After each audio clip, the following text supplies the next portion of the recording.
بسم اللہ الرحمن الرحیم۔ السلام علیکم پیارے بچوں، سبق نمبر 4 برکاتی صاحب پیرس میں کے کلپ نمبر 3 میں ہم نے مشق کا جز نمبر 5 تا 7 کیا۔ کلپ نمبر 4 میں ہم مشق کا جز نمبر 8 تا 10 کرتے ہیں۔ جز نمبر 8 رموز و کاف۔ رموز و کاف میں آج ہم تفصیلیہ کی علامت کا استعمال پڑھتے ہیں۔ یہ علامت اس وقت استعمال کی جاتی ہے جب آپ کسی جملے کے بعد اس کی تفصیل بیان کرنا چاہتے ہیں، یعنی ہم نے کوئی جملہ لکھا ہے اور اس کے بعد ہم اس کے بارے میں بتانا چاہتے ہیں، مزید ایکسپلین کرنا چاہتے ہیں، مزید اس کی تفصیل دینا چاہتے ہیں تو ہم تفصیلیہ کی علامت استعمال کریں گے۔ اس کے لیے مثال ہے، مثال نمبر 1۔ اب ہم آپ کو علامہ محمد اقبال کے نظریہ خودی کے متعلق بتاتے ہیں۔ اس کے ساتھ تفصیلیہ کی علامت لگائی گئی ہے، علامہ اقبال کی تمام شاعری۔ اس کے بعد مثال نمبر 2، پاکستان کے مشہور صنعتی شہر یہ ہیں۔ تفصیلیہ کی علامت استعمال کی گئی ہے یہاں پہ، گوجرانوالا، گجرات، سیالکوٹ۔ مثال نمبر 3، نیکی وہ ہے جس سے اللہ تعالیٰ خوش ہو اور اس کی مخلوق کا بھلا ہو، مثلاً۔ پھر بھی اس کے بعد تفصیلیہ کی علامت استعمال ہوئی ہے، ضرورت مند کی ضرورت پوری کرنا، راستے کی تکلیف ختم کرنا، بھوکے کو کھانا کھلانا، بھولے کو رستہ دکھانا، بوڑھوں کی خدمت کرنا وغیرہ۔ اب وہ کیا کہتے ہیں کہ آپ کوئی سے 3 ایسے جملے لکھیے جن کے آخر میں تفصیلیہ کی علامت آئے، پھر اس علامت کے لگانے کے بعد اس جملے کی تفصیل بھی لکھیے۔ پیارے بچوں، آپ نے کوئی سے 3 جملے لکھنے ہیں اور اس کے بعد تفصیلیہ کی علامت استعمال کرنی ہے اور ان جملوں کی تفصیل بھی لکھنی ہے۔ مثال کے طور پر اگر ایک جملہ لکھیں کہ آلودگی کی اقسام درج ذیل ہیں، پھر تفصیلیہ کی علامت لگائیں گے اور اس کے بعد آلودگی کی جو اقسام ہے وہ لکھیں گے۔ جز نمبر 9 حلت ملت۔ ذیل میں دی گئی کہانی کو ٹیچر کی نگرانی میں پڑھیے۔ یہ کہانی لکھی گئی ہے، اس کو ہم پڑھتے ہیں۔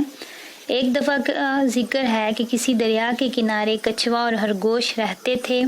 خرگوش بہت مغرور تھا اور کچھوا بہت سست۔ ایک دن خرگوش نے کچھوے سے کہا کہ چلو ہم آج آپس میں دوڑ لگانے کا مقابلہ کرتے ہیں اور دیکھتے ہیں کہ کون دوسرے سے آگے نکلتا ہے۔ کچھوے نے کہا کہ میرا جسم وزنی اور ٹانگیں چھوٹی ہیں، بھلا دوڑ میں کیسے تمہارے ساتھ مقابلہ کر سکتا ہوں۔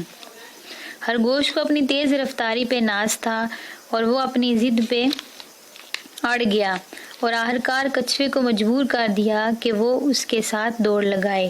جیسے ہی دوڑ شروع ہوئی، خرگوش چھلانگیں لگاتا ہوا آگے نکل گیا۔ تیز دوڑتے دوڑتے اسے سخت پیاس لگی اور کہیں پانی دکھائی نہیں دے رہا تھا۔ اچانک اسے ایک گڑھا نظر آیا، مگر اس میں پانی بہت کم تھا اور اس کا منہ پانی تک نہیں پہنچ سکتا تھا۔ اسے ایک ترکیب سوجھی اور وہ گڑھے کا پانی اوپر تک لانے کے لیے کنکر تلاش کرنے نکل کھڑا ہوا۔ جب وہ کنکر تلاش کر رہا تھا تو قریب سے گزرتے ایک کتے نے سمجھا کہ خرگوش کنکر جمع کر کے مجھے مارے گا، چنانچہ کتا خرگوش کے پیچھے لگ گیا۔ خرگوش نے مشکل سے جان بچائی اور کنکروں کی تلاش میں لگ گیا۔ جب وہ ایک ندی کے پاس سے گزر رہا تھا تو اس نے ندی کے شفاف پانی میں اپنا عکس دیکھا۔ مغرور خرگوش کو غرور میں ہر چیز الٹی نظر آتی تھی۔ وہ اپنا عکس پانی میں دیکھ کر سمجھا کہ یہ کوئی اور کتا ہے۔ خرگوش نے اسے دبوچنے میں پہل کرتے ہوئے اس پہ چھلانگ لگائی تو وہ پانی میں ڈوب کے مر گیا۔ اس دوران کچھوا جیت کے نشان پر خرگوش کا انتظار کرتے کرتے فوت ہو گیا۔ نتیجہ، مغرور اور سست لوگوں کو مار ہی جانا چاہیے۔ کہتے ہیں کہ اس کہانی میں کیا غلطی ہے اور کیا باتیں حلت ملت ہوئی ہیں۔ حلت ملت چیزوں کو الگ الگ کر کے 3 کہانیاں لکھی ہے۔ پیارے بچوں، یہ ایک انہوں نے کہانی بنائی ہے لیکن اس میں کچھ غلطیاں ہیں، یعنی ایک کہانی ہے لیکن اس میں 3 کہانیاں آئی ہیں۔ ایک کچھوے اور خرگوش والی، دوسری پیاسا کوا اور تیسری کتے والی، یعنی لالچی کتا۔ تو کہتے ہیں کہ آپ نے غلطیاں بتانی ہیں کہ اس کہانی میں کون کون سی غلطیاں ہوئی ہیں اور آپ نے یہ جو 3 کہانیاں بنتی ہیں ان کو لکھنا ہے، تو آپ نے یہ کام خود کرنا ہے۔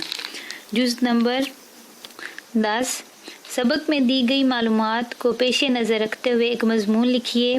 پیرس کی سیر، مضمون کم از کم 25 سطروں پہ مشتمل ہو۔ پیارے بچوں، آپ کا جو سبق ہے کہ برکاتی صاحب پیرس میں، اس میں سے آپ نے ایک مضمون لکھنا ہے اور اس کی لائنیں یعنی اس کی جو سطریں ہیں وہ کم از کم 25 ہونی چاہیے، اور یہ کام آپ نے خود کرنا ہے۔ آپ کے لیے گھر کا کام یہ ہے کہ آپ نے سبق نمبر 4 برکاتی صاحب پیرس میں کا جز نمبر 8 تا 10 یاد کرنا اور کاپی پہ لکھنا ہے۔ آخر میں ایک پیاری سی بات کہ حضرت محمد صلی اللہ علیہ وسلم پہ درود پاک پڑھنا ایک ایسا عمل ہے جس کو اللہ تعالیٰ ضرور قبول فرماتا ہے۔ پیارے بچوں، اس لیے ہمیں چاہیے کہ ہم کثرت سے حضور صلی اللہ علیہ وسلم پہ درود پاک پڑھیں۔ اس پیاری سی بات کے ساتھ اپنی ٹیچر صبا کمل کو دیجیے اجازت۔ اللہ حافظ۔